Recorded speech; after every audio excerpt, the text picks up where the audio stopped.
Welcome to the Movers and Shakers podcast, where real students are doing real deals in the world of multifamily real estate. I'm Vince Gethings, the owner of the Wheelwell Profits Academy. Listen in as we dive into the journeys of driven individuals who are turning their dreams into reality. These people are just like you, taking action and making things happen.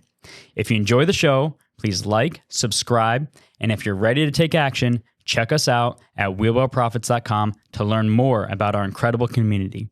Let's get started. This is Movers and Shakers, where we interview the upcoming generation of make it happen multifamily investors to share their story. Welcome to the Movers and Shakers podcast. My name is Gino Barbaro, co-founder of Jake and Gino, multifamily investor, educator, father, mentor, and I am joined by my co-host, the fresh-looking Joshua Ryan Rusin, the community director, Jake and Gino. Josh, how are you doing today? Gino, doing well, my friend. You know what I'm excited for? We're getting back to the events. We had a virtual boot camp last weekend, and our team absolutely brought the pain. It was amazing. I missed seeing people. And then we had a money mixer, the July 11th. So that was a lot of fun as well. I missed the face-to-face interaction, and it's tough to beat that in-person networking as well. Gino, what are you excited about? What's going on in your world? Well, I'm excited about today's guest because today's guest joined Jake and Gino about a year ago, and he closed his first deal within 3 months.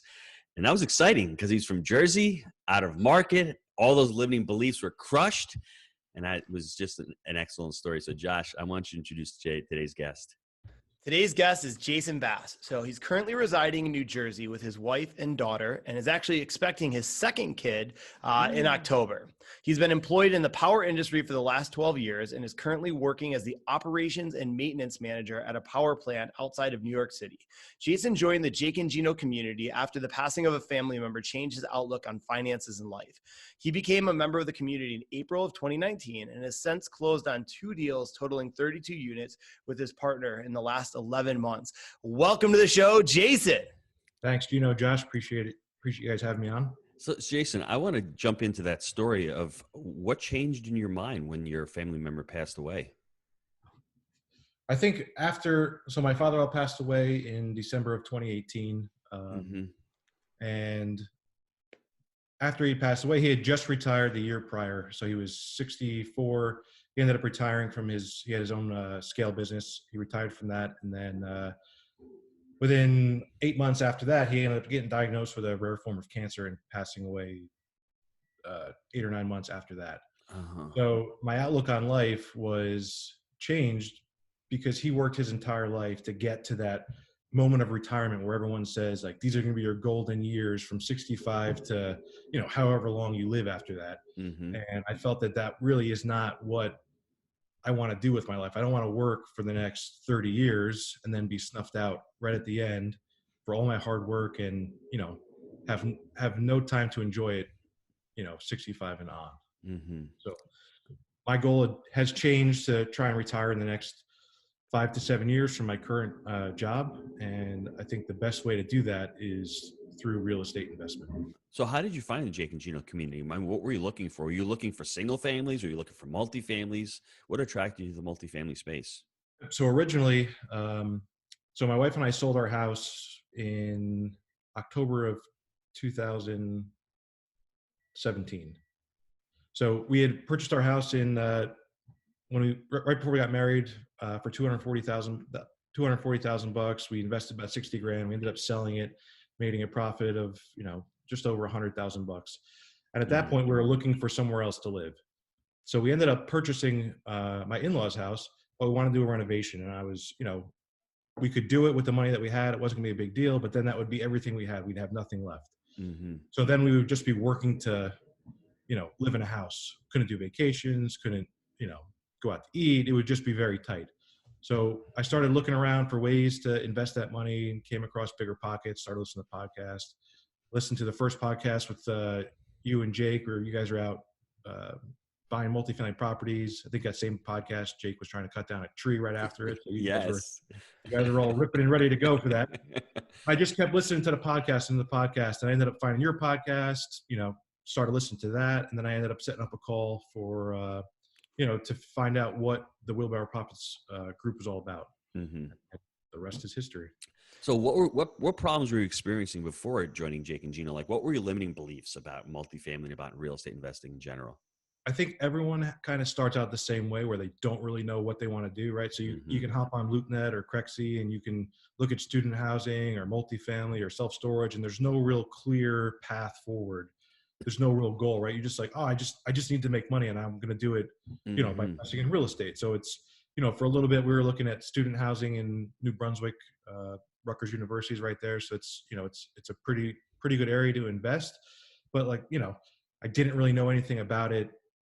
I wasn't really sure what I was going to do. Mm-hmm. You know, my biggest fear was making a mistake and costing, 30,000-40,000 bucks. And then, half of the money that we had saved is now gone and I got to start all over. Mm-hmm. So finding a group that was going to be able to limit my mistakes was high priority. And so I should have asked you this before. What did your family say when you're like, I'm going into multifamily? Well, originally I'd only discussed it really with my wife. Mm-hmm. Because I think Good idea. when people don't understand it, their first reaction is always no. The confused mind always says no. Mm-hmm. So, I discussed it with my wife, and she was on board. And in the beginning, like when you're just looking at stuff and you're always talking about it, like until you take action, people don't really take you seriously, right? It's Mm-hmm. always, oh, it's the next shiny object. Mm-hmm. And she was supportive of it, and I talked to her about it a few times. I went down and visited one of the markets. When I started doing that, I think she started to believe a little bit more. Like, all right, this, he's really going to take the next step. He's really into it. It's not going to be like a flash in the pan type of Mm-hmm. thing. And what I like about your story, Jason, is you have something to back it up. It's not like you just came from a whim and said, hey, I want a shiny object. I want everyone to really write this down and to think about it. What is your why? Reasons reap rewards. Jason had enough reasons, the biggest one being not to live an unfulfilling life, retire, and then not be able to enjoy his retirement. That's a really powerful reason, and that's one of the reasons why I got into multifamily. Now, let's talk about once you join the community, you close a deal within 3 months. I mean, you even shocked me at how quickly you did it, coming from, I don't want to call you a newbie, but really not knowing that much, to all of a sudden 3 months, signing the dotted line, have a partner. You picked an amazing market. What did you learn through the community and even the community members? I think remember the first call we had, and kind of broke down like what I should be looking for. We broke down the checklist and kind of started going through markets. And then I got set up with Chris Jackson, who's been great from the beginning. Mm-hmm. We talked about different markets. I ended up picking Augusta, Georgia as the market I was going to go into. And there's a lot of good things that are going on there. The problem with that market is that there's really very limited inventory. Nothing really pops up. You really have to try and work relationships with brokers. And even Mm-hmm. then it becomes difficult. But there was a deal that was on the market I ended up finding it on realtor.com. It was 16 units. It was on the market originally 3 years prior, started out at $1.05 million. Mm-hmm. And it just sat there and sat there and sat there. And I ended up calling the broker and discussing it with them. They had an offer on the property already, and it ended up falling through. So the broker called me back and said, hey, listen, the deal fell through. This is the price that the owner wants. He's interested in, he would do some owner financing if it was required, but this is what he wants to get. This is the number. Let me know if you can do it. So I ended up flying down like a week after I talked to him, toward the property, toward the market, make sure I understood exactly what was going on. And every time I had a question, I was able to bounce it off Chris, and he was able to say, hey, you're going in the wrong direction. Stay in this lane. You need to ask X, Y, and Z, and keep going. And every time I got to a point where I hit a roadblock, I'd be able to talk to him, and he would say, don't give up. This is what you need to do. He, say X, Y, and Z to the banker, for instance, like for the bank, right? So the problem I ran into was that no one really wanted to loan to a person that was out of state. Yes. And they did want to loan. It would be some like ridiculous terms. It was like 15-year amortization with like a 6% interest rate. I'm like, well, that's not going to work. There's no way that I'm going to be able to buy the property with that type of financing. So, I ended up just kept calling. I probably called like 15 different banks in the area. And eventually I found one, SRP, that was interested in, financing the property. They gave me really good terms. So they ended up giving me a 25-year AM, 5-year term at 4.77% during, looking at 2018, 2019, that was a pretty good rate at that point. Um, so we ended up setting the financing there, but then my problem was I didn't have enough money to close the deal. I ended up negotiating owner financing 10%, but I still was short money. And I was talking to Chris, and I'm like, dude, man, I don't know what I'm going to do. I don't have the money right now. I got to figure out something else. And he was like, hey, next time you go somewhere, the first person you talk to, tell them, when they ask you what you're doing, you say, hey, I'm looking at buying some properties. I just toured a market, and they'll start a conversation. And that day I went to go to the chiropractor, and the chiropractor asked me what I was doing. I said the exact line he told me to say. And next thing you know, at the end of the appointment, he was like, listen, if you need money, let me know how much you need, and I'll partner with you on the deal.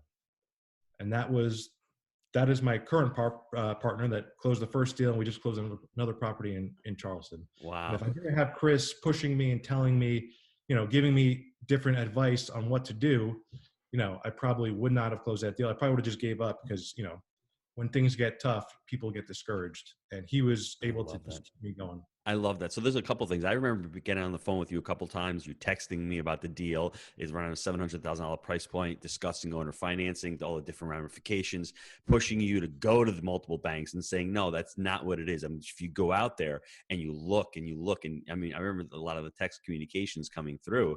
And I think everyone out there, we often underestimate the accountability piece when it comes to real estate. It's not just a few training videos. It's really somebody being in your corner and them going through the same process that you're going through. And you're like, oh, I can't watch a YouTube video on that because I need the answer today. I never thought about telling people that this is what I do. Thanks, Chris. The 10% owner financing, never really didn't know what owner financing was. How does that work? So all of those pieces worked really, really, really well in this deal. Why did you choose Augusta, Georgia? Because I know you probably shared that with Chris also, and you shared it with me, and we were surprised at how well the numbers on that market were. Yeah, so Augusta, Georgia, I think the biggest thing I'm known for is the Masters tournament, which is a big driver of the economy. But there's also a military base there called Fort Gordon, and it was in 2013 or 2014. The U.S. Army moved their cyber command from Maryland down into Augusta, and they were investing $1 billion into the fort. Not only that, but then the city of Augusta, they built along the Savannah River, they built a $100 million cyber center. They do an annual conference for cybersecurity. And, just kind of looking at the global landscape going forward, cybersecurity is going to be a huge thing. It's basically going to be in everything between banking, military, power industry, finance. Cybersecurity will touch every single industry going forward. So what they're trying to do there is to create a, cybersecurity mecca for that industry. And, they're doing a pretty good job of it. The population growth is pretty good. The Augusta University is Augusta is the second largest city in Georgia. They have a great cancer center at the University of Augusta as well. So, I mean, there's a lot of good things going on there. And then there are some significant barriers to entry there. I mean, there's limited multifamily properties. They have some areas where there's limited construction. So Augusta in general, I think is a very good city. It should be booming in the next 5 to 7 years. But, that is not the only market I'm looking at, but it is one of the main markets. So explain to me or describe to me the feeling that you had once you closed this deal. Was it like, I can't believe I closed it, or wow? Yeah. So after the first deal, I ended up leaving the lawyer's office, and I was sitting in my car. I think it was in like a Lowe's parking lot. And I was just sitting there and I'm like, holy shit, man. I just bought an apartment building. Like, what am I doing here? So I ended up calling Chris, and I was just like, dude, man, I closed. The excitement that I felt was indescribable. I called my partner. We had a good conversation. And then, right after that, reality set in, and like, all right, well, now we need to start to turn this thing around. So let's talk about the turnaround. Well, let's talk about the deal real quick. What did you like about the deal? Because I know it was a mom and pop seller. It was probably a mom and pop broker. And it was just one of those things where everybody, don't worry about getting on Realtor or LoopNet. If deals are sitting on there and they're stagnating for 2 or 3 years, they're overpriced. So they become motivated sellers.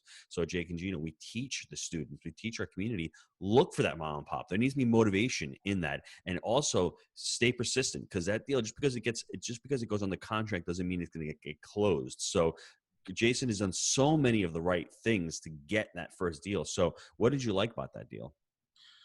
So one, there wasn't really anything else available in the Augusta MSA at that point, which one of the limiting factors. But so this guy had purchased the property from his brother-in-law probably 10 years prior. He had a 10-year plan, apparently, that was into year 11.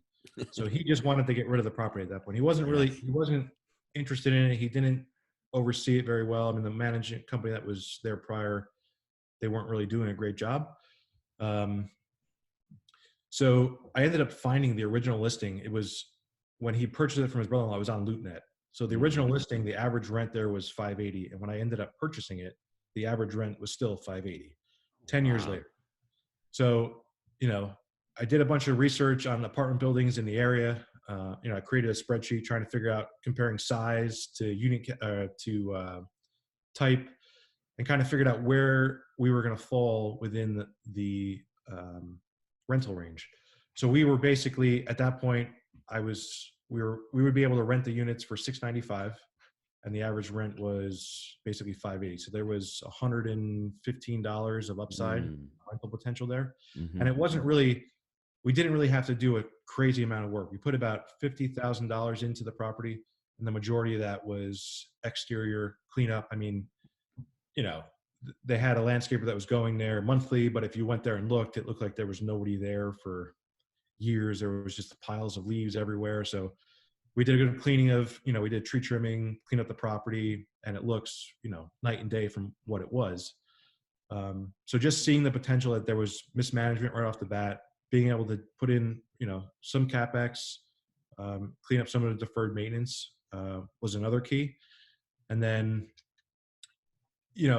when I originally talked to him, we had discussed doing some owner financing. So he holds a note of 10%, so $75,000 at a 5% interest rate. It's an interest-only payment, so he's getting $312.50 every month until we refinance the property.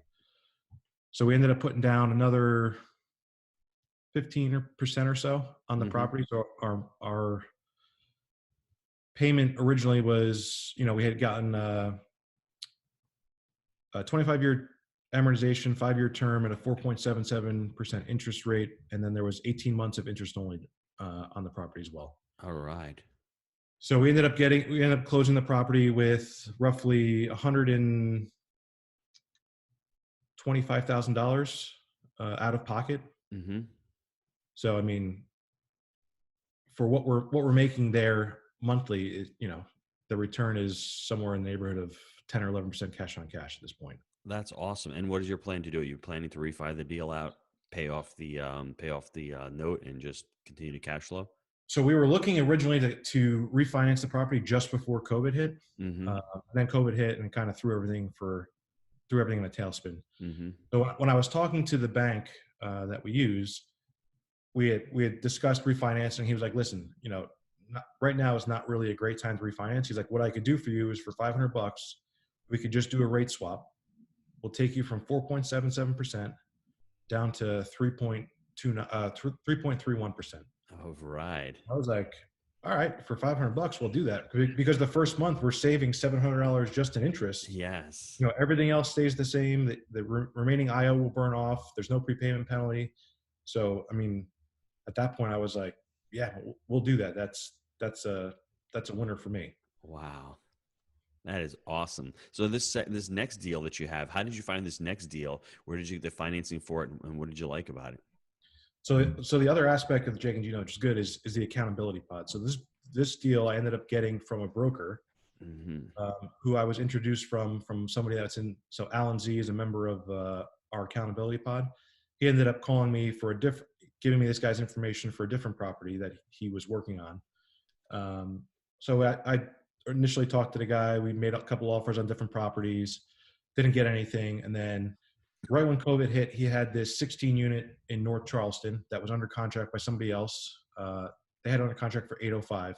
And he came and said, hey, I have this property here. These guys just are going to walk away from it. Are you interested in making an offer? Here's all the information. So I was like, all right, let me take a look and I'll see what we can do.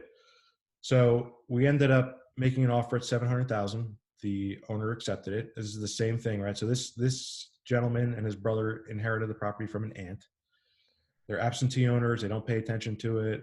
The property manager's been there for 16 years.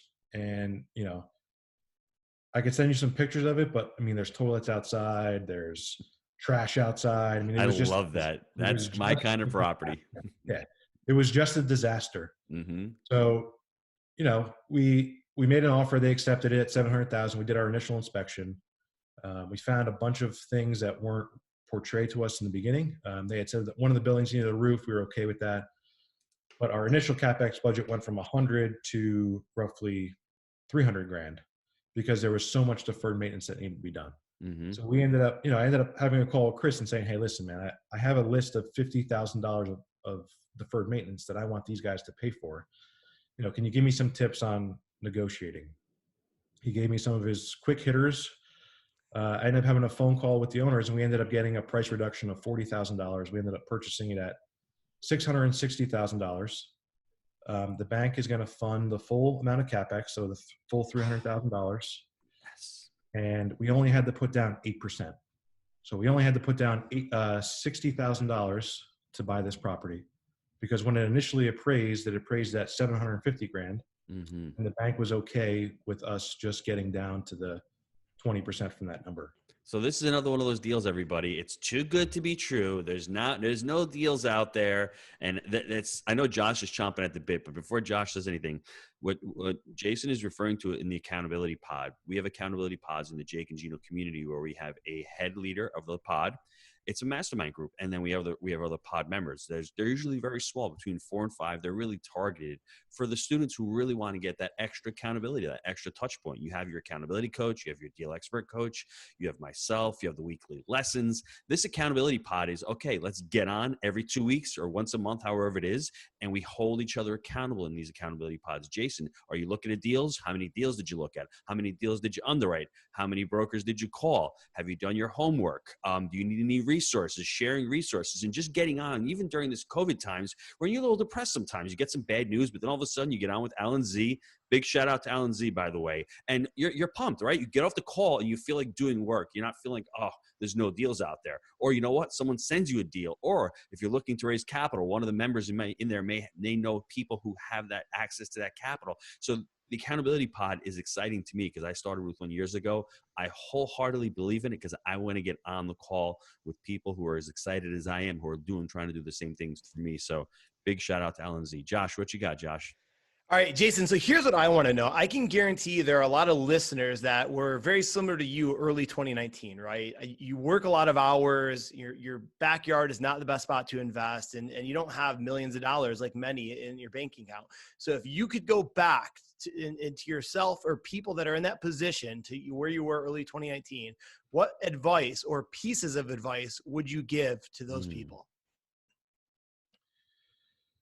I think that you have to get clarity on what it is your actual goal, your end goal is going to be. Mm-hmm. So, whether it's leaving your job or making enough money to put your kids through college on the side, whatever you want your goal to be, it needs to be very crystal clear, because if it's not, then you kind of start to sway off and start going in different directions. And, you may still be able to get there at the end, but you need to kind of, write it down, figure out exactly what it is you want to do, and then start to build your path forward to get there. I think originally when I had started, I knew what I wanted to do. I want to become financially free, but I just didn't really know how I was going to do it.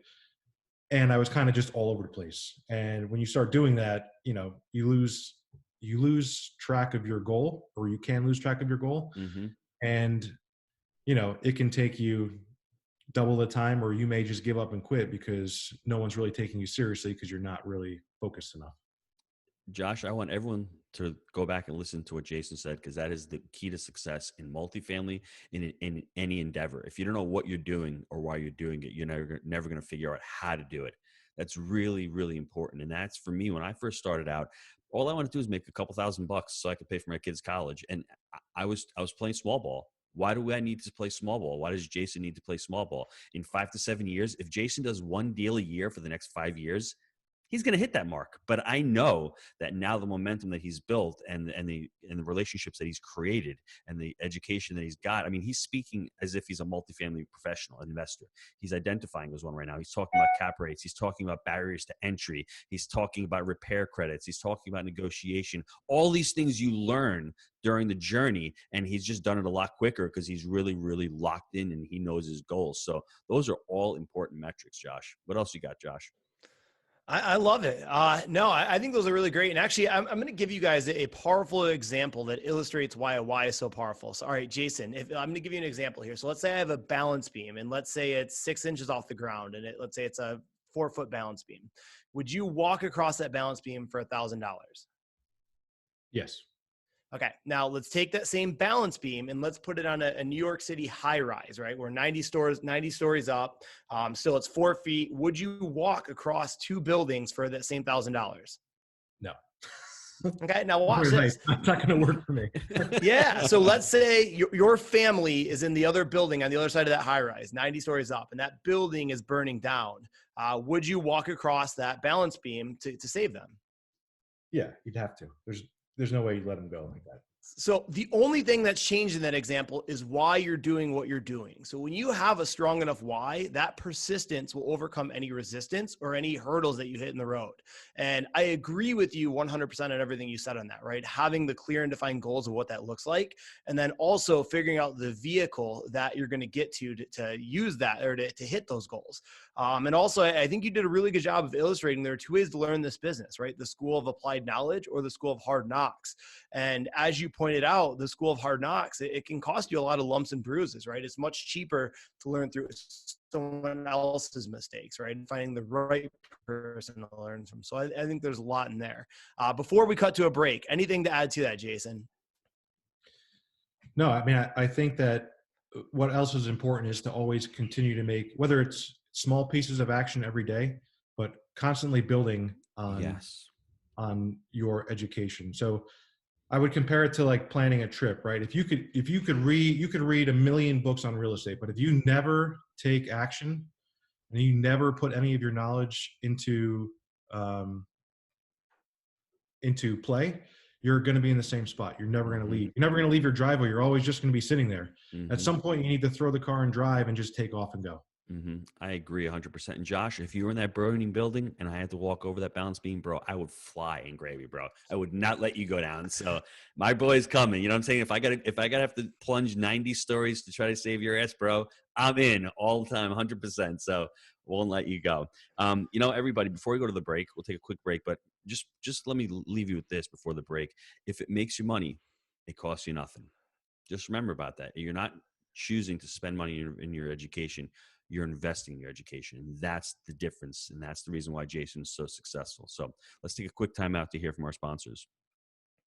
Gino, I know a lot of our listeners are wanting to take their multifamily investing business to the next level. I know that you've been hard at work helping Jake and Gino students do just that using our framework. Can you explain to the listeners how they can get our help? Guys, we've been hard at work growing our community of like-minded investors, and the results of our members has been nothing short of incredible. We're looking to grow this amazing group. What we're looking for is those who want to follow our proprietary framework that we've created. Buy right, manage right, and finance right. Leverage our connections, education, and mentorship as ways to take your business to the next level. So if you're interested in finding out more about how you can become a part of our amazing community, apply to work with us at jakeandgino.com/apply.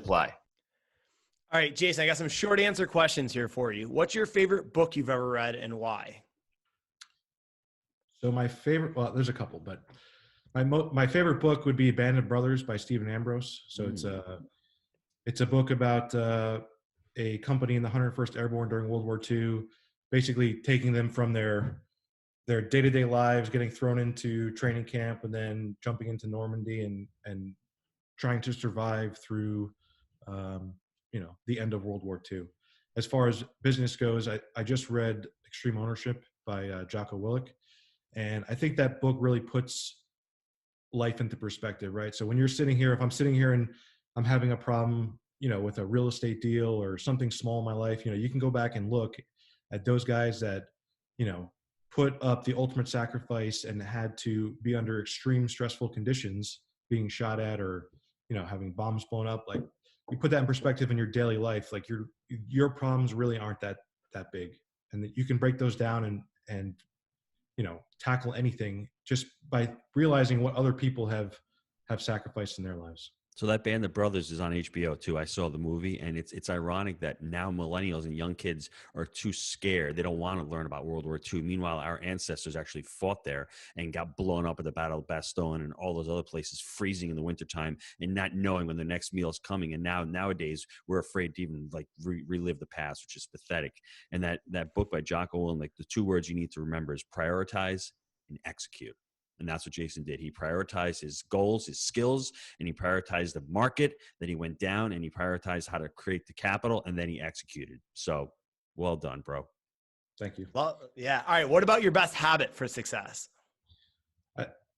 So I'm a bit of a procrastinator, but I think the best habit is to continually to make progress, whether it's, setting aside time to read a chapter in a book every day, trying to underwrite a deal or two a week, making consistent and constant action towards your goal is one of the habits I think is best suited.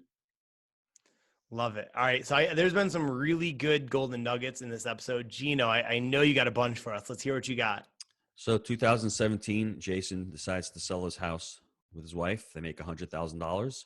They're thinking about buying another house. And if they do, they're going to sink all that money into it. They're not going to have any money left over. Unfortunately, his father-in-law passes away, I guess around a year and a half ago, and that's when his mindset completely changes. He doesn't want to have the retirement 30 years, what he's been taught. And that's a fundamental change, everybody. All of a sudden, reasons reap rewards. That's what ends up happening.